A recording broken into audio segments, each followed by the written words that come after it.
warahmatullahi wabarakatuh. Bismillah, alhamdulillah, wassalatu wassalamu ala rasulillah Sayyidina Muhammad ibni Abdillah. La hawla wa la quwata illa billah. Amma ba'dah. Memasuki bulan Ramadan, bulan Al-Quran. Bulan Ramadan adalah bulan Al-Quran, yakni bulan di mana diturunkannya kitab Al-Quran di sebagian riwayat untuk pertama kalinya. Perlu diketahui bahwasanya di bulan Ramadan itu tidak hanya Al-Quran yang turun, tetapi juga kitab-kitab yang lainnya seperti kitab Suhuf Ibrahim, kitab Suhuf Nabi Musa, kitab Taurat, kitab Injil, kitab Zabur, semuanya itu sama-sama diturunkan oleh Allah pada bulan Ramadan. Akan tetapi Al-Quran itu berbeda di antara kitab lainnya, yang mana kita di antaranya adalah bahwasanya Al-Quran itu memiliki keistimewaan berupa dijamin kelestariannya oleh Allah Subhanahu wa taala, seperti yang difirmankan oleh Allah Subhanahu wa taala bahwasanya inna nahnu nazzalna dzikra wa inna lahu lahafidun. Bahwasanya Allah itu menurunkan Al-Quran, az-dzikra itu Al-Quran, menurunkan Al-Quran dan menjamin bahwasanya Allah akan menjaganya, artinya menjaga kelestariannya dari sejak diturunkan ke dunia hingga hari kiamat. Yang kedua adalah bahwasanya Al-Quran itu memiliki keistimewaan ketika dibaca oleh seorang mukmin, maka satu huruf dari Al-Quran itu memiliki 10 poin pahala. Jadi satu huruf, semisal kita mengucap alhamdulillahi rabbil alamin misal. Jadi lafaz alhamdu itu ada 5 huruf, yakni alif, lam, ha, mim, dan dal. Maka di situ poinnya bukan alhamdu sebagai 10 huruf, sebagai 10 pahala, tidak, tapi masing-masing huruf alif, lam, ha, mim, dal itu sebagai huruf. Maka jika alhamdu hurufnya ada 5, otomatis pahala yang kita dapat adalah 50, karena 10 kali lipat dari satu huruf tadi. Maka dari itu sebagian ulama salaf, ulama itu sedikit cerita. Ulama itu di zaman dulu itu ada bidangnya masing-masing. Bahkan ada madrasahnya sendiri-sendiri. Ada madrasah ahli ilmu, ada madrasah ahli hadis.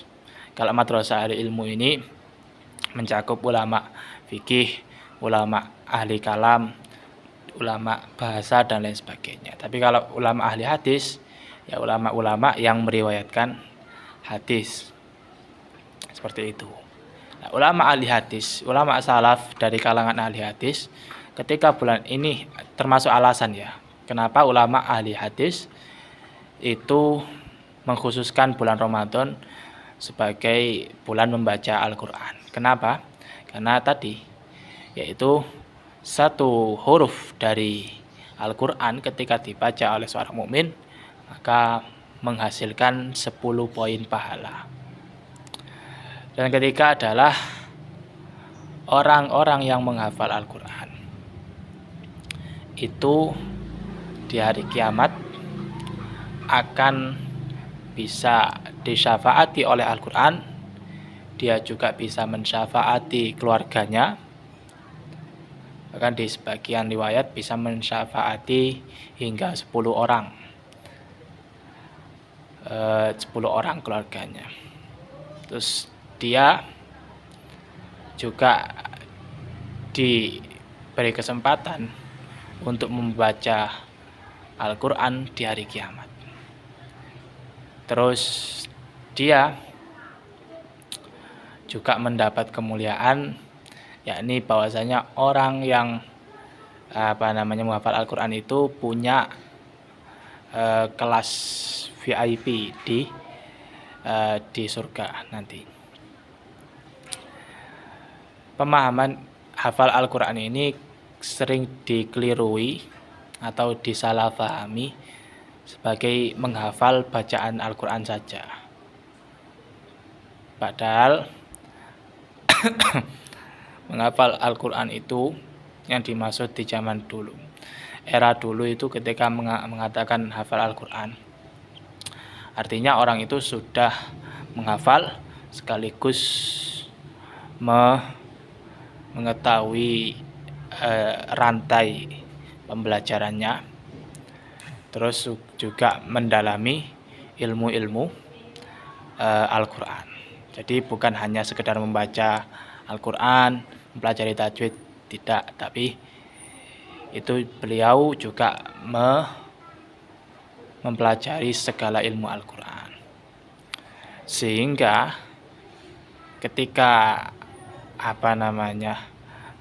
memberi tolak ukur tentang akhlak kepada orang-orang yang hanya hafal Al-Quran di era sekarang, itu adalah sesuatu yang keliru untuk mencitrakan bahwasanya penghafal Al-Quran itu buruk, menghafal Al-Quran tidak ada gunanya, menghafal Al-Quran itu mengurangi fungsi kognitif. Karena pada hakikatnya menghafal Al-Quran itu bukan cuma menghafal bacaannya saja, tapi juga mempelajari ilmu-ilmu Al-Quran. Di antara ilmu Al-Quran adalah mempelajari tentang nasakh dan mansukh, terus mempelajari asbabun nuzul, mempelajari makiyah, madaniyah, mempelajari lafaz-lafaz muhkam dan mutasyabihat, mempelajari lafaz-lafaz khos dan lafaz-lafaz am itu.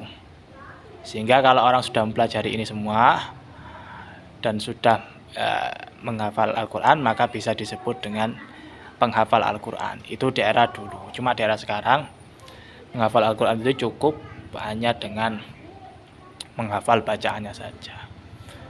Dan terus parahnya di zaman ini orang-orang seperti itu dijadikan tolak ukur. Ketika ketika orang ini memiliki moral yang buruk, maka pencitraan buruknya itu selalu dimulai dari dia adalah penghafal Al-Quran. Itu salah. Wallahul muwaffiq ila aqwamit thoriq. Wassalamualaikum warahmatullahi wabarakatuh.